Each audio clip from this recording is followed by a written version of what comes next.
Hey everyone, Random Randy here, back for Yarn Talk episode 36. My name is Randy, and I vlog about all sorts of things, but all of the Yarn Talk videos are obviously yarn related, mostly crochets, sometimes a little bit of knitting, yarn dyeing once in a while, all the stuff that revolves around yarn. That's what you're gonna see here. I also have yarn haul videos. I have those in a separate playlist now, so if you ever want to just listen to my voice or just stare at pretty yarn and not have to worry about hunting down patterns, there's a playlist for that now. I'll link to that at the end of the video if you're interested in just watching that sort of thing. Vlogtober is almost over. Today is the 25th. Yes, today is the 25th of October 2017. The daily vlogs are almost done, so I'm going to get a month worth of break, and then it's going to be December, which will be Vlogmas. So, yeah. I have a few things done this week, not very many things. They're just a few small things because I've been devoting more of my time to a couple of the bigger things that I've made some decent progress on. So I'm gonna jump right in and start off with the things that I do have finished. I have, firstly, gonna start off with these. In my yarn talk last week, I actually linked these, the pattern for these. Sorry guys, I'm having lighting issues because it is dark outside right now. Well, it's not dark, but it is 4 o'clock in the afternoon, and it's been raining. Well, threatening rain. It's pretty overcast right now. Let's see if we got that all fixed. Good enough. All right, so try that again. This is the pattern for pot holder pattern that I showed last week.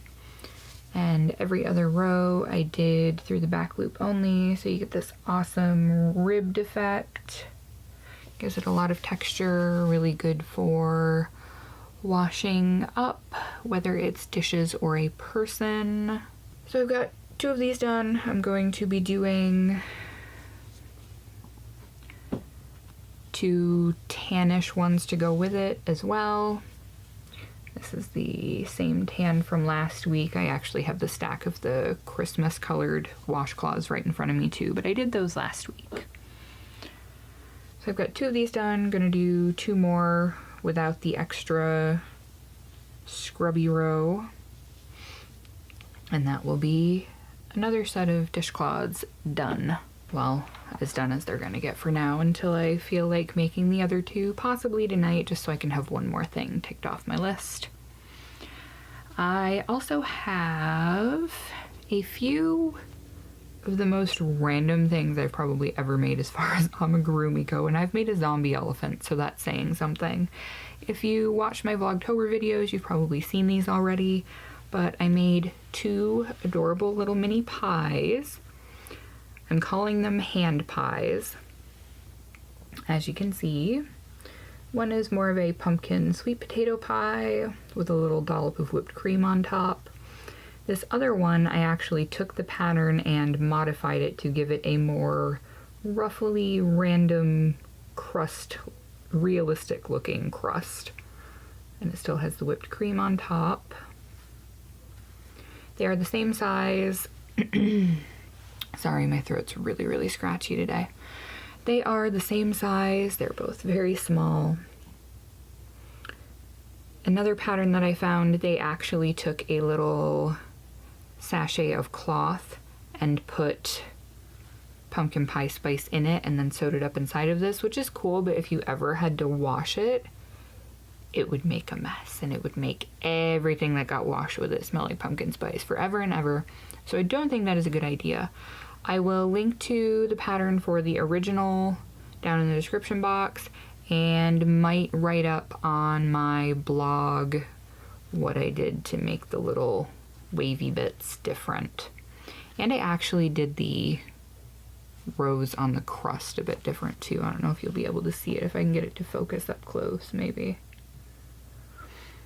but the original just called for 1 row of double crochet, and the way I did it on this one, I did 2 rows of half double crochet.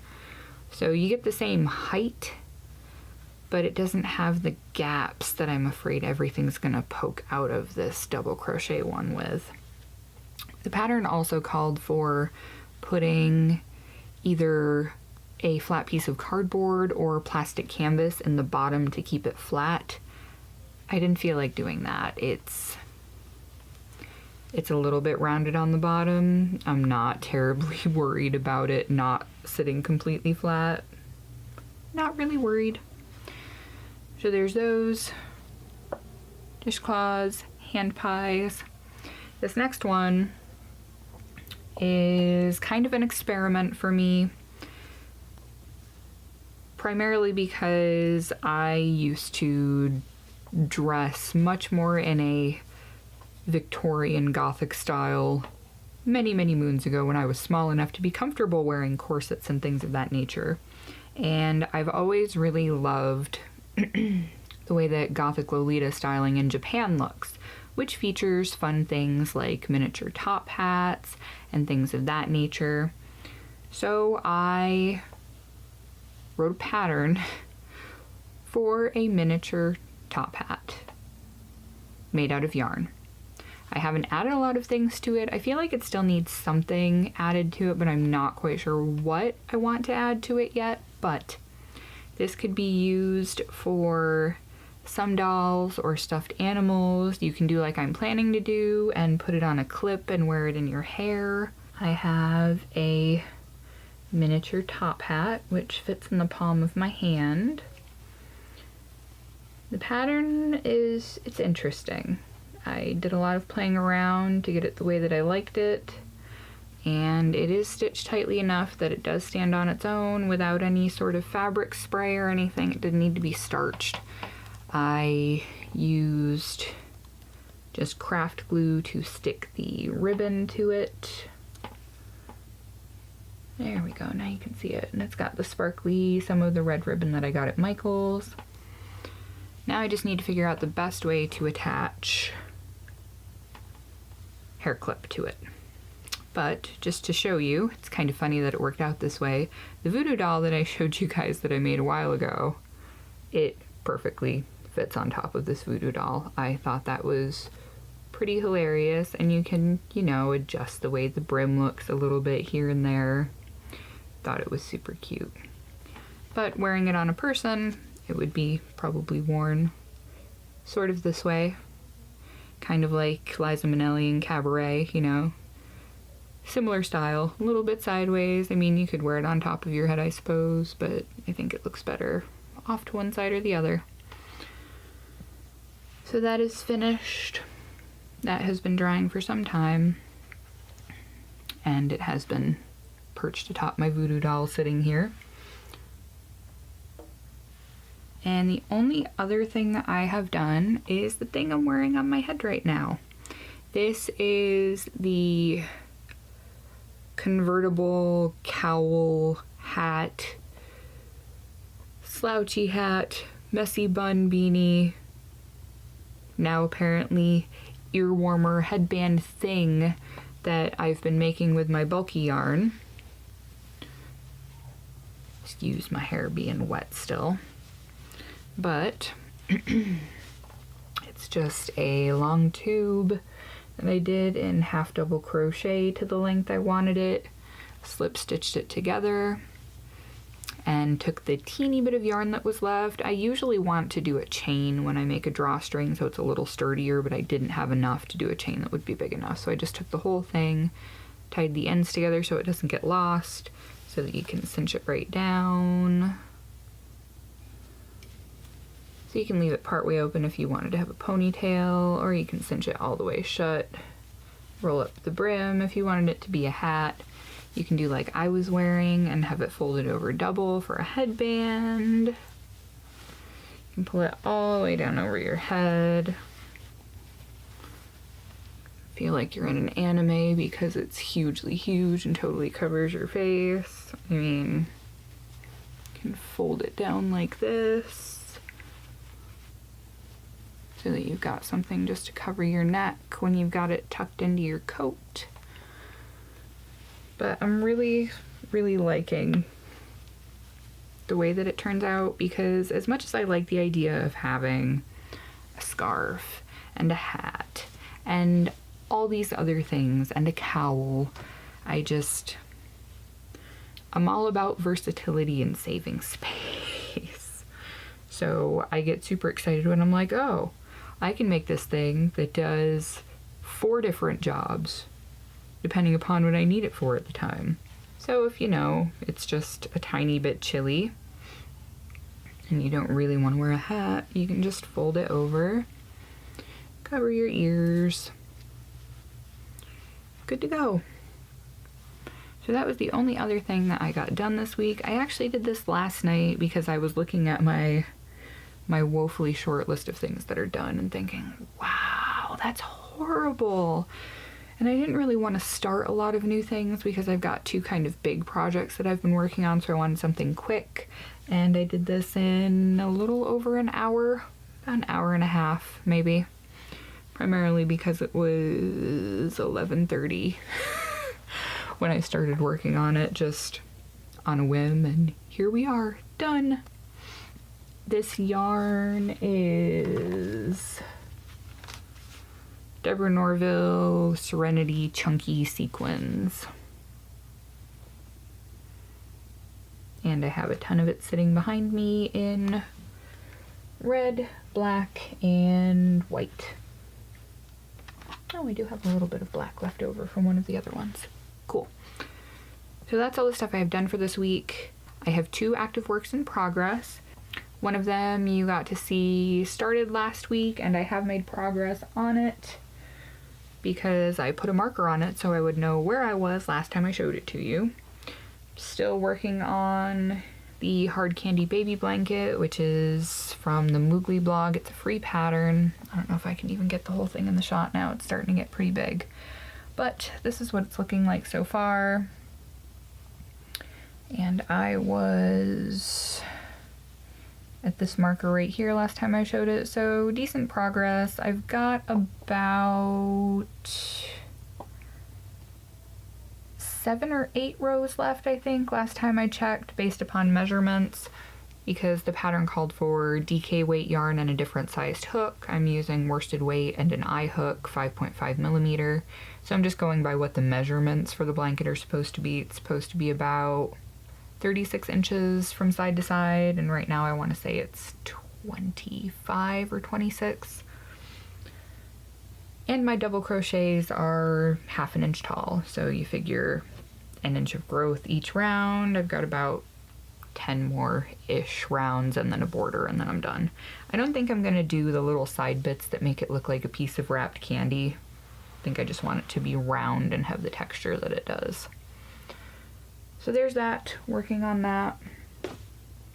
The other thing I'm working on, I actually just started a few days ago, and it is the His and Hers outdoor sweaters that I got from, I don't even know. It says the design is by Bendy Carter. I will link to it down in the description box. I want to say I got it from either Red Heart or Lion Brand website. I'm not quite sure which, but I'll link to it so you'll be able to find it if you're interested. So I'll show you the picture of what it's supposed to look like when it's all done. Probably gonna be hard to see because it's black and white, but as you can see, there is quite a bit of texture to it. The men's sweater, you can see it a lot better than the woman's, so we'll just kind of focus on that. The texture on it is really, really nice, and you use worsted weight and a J-hook, so it's working up pretty quickly, I would say. And me being me, I can't just be satisfied with the normal pattern. I'm going to make it tunic length so I can wear it with some of my leggings, even if it's just for around the house, because everyone says leggings aren't pants. Well, I feel like they can be, kind of, if you wear something that mostly covers your butt. Personal opinion. There are some people who probably shouldn't, but do anyway, and more power to them. So this is what I have so far of the first body panel of the sweater. See if I can get close enough so you can see the texture. But yeah, the ribbing for the bottom is done, and I have 6 of 20 inches of the body done for the front panel of it. This is actually made, the bottom part, the black yarn, is Karen Simply Soft, and this is Deborah Norville Everyday Yarn in the lava colorway, because, you know, me, it's lava, it makes sense. But I actually, for a Vlogtober video a few days ago, I showed you me unraveling all of the yarn from what was previously going to be a sweater made out of this very yarn, and I dove right into starting a new sweater with it. I'm really liking the way that it's working up, so I'm pretty sure I'm going to stick with this one, even if it takes me a while to finish it. I'm really hoping I don't get second sock syndrome with the body panels. I kind of wish that I had just taken the measurements and done the whole thing in the round up until the armpit decreases. But I didn't, and I'm not ripping this back right now, so we shall see how that goes. But that is pretty much all I've got for work this week, I suppose. I have added a few other things to my Etsy shop. I need to take another day, probably tomorrow, to do photos so I can post some more things, post some of the newer things that I've been working on. I also, in good news for all of you written pattern people, I have finally created space on my website to put up my written patterns for things that are my own designs. And basic things that nobody can really claim as their own design, you know, like regular traditional granny square, what have you. I will leave the link to that down in the description box below the video. It is R.A. Sears Writes, WRITES.com/home/random Randy spins a yarn. Now I know that's a mouthful, so that's why there's going to be a link down there to it so you can find it. But I already paid for the domain for all of my authory stuff, and it makes more sense to just have a separate page within the domain I've already paid for than to pay for a whole separate everything again. That way all of my affiliate links will all go through the same channels and all of that fun stuff. So I guess that's it for me for this week. And there are still a few days left of Vlogtober, so you will be seeing me again tomorrow and for the following few days after, up until I hit probably Wednesday or Thursday next week, which will be time for another yarn talk anyway. And I wanted to, as always, say thank you to all of my returning subscribers. Welcome to all of the new subscribers. I wouldn't be here still doing videos if it wasn't for all of you guys coming back and interacting with me. So thank you. Leave comments if you want. If you have any questions, feel free. I am still working on getting everything together for that giveaway with the cool black bag with the roses that's going to be full of yarn and goodies. I'm really struggling with what all to put in it. So if you have any suggestions, let me know. Would you guys be interested in a crochet pattern book? Would you be interested in something like a stitch dictionary? Because I know that some of you are really into making things like amigurumi and some of you aren't. So I thought about getting a nifty Ami book, but if somebody were to win who doesn't like it, then I'd probably want to have something on a backup, like just a regular pattern book. So let me know what sorts of things you would be interested in for prizes. I do also have some of my own hand-dyed yarn that I could give away because it's just taking up space in my house and I haven't photographed it to try to sell it yet. So let me know what you would be interested in winning, and for the next yarn talk I will have all of that stuff accumulated together so that I can launch the giveaway so that somebody can take some stuff out of my house so I can get rid of some of this yarn. So again, thank you so much for watching, everybody, and I will catch you in the next video. Bye.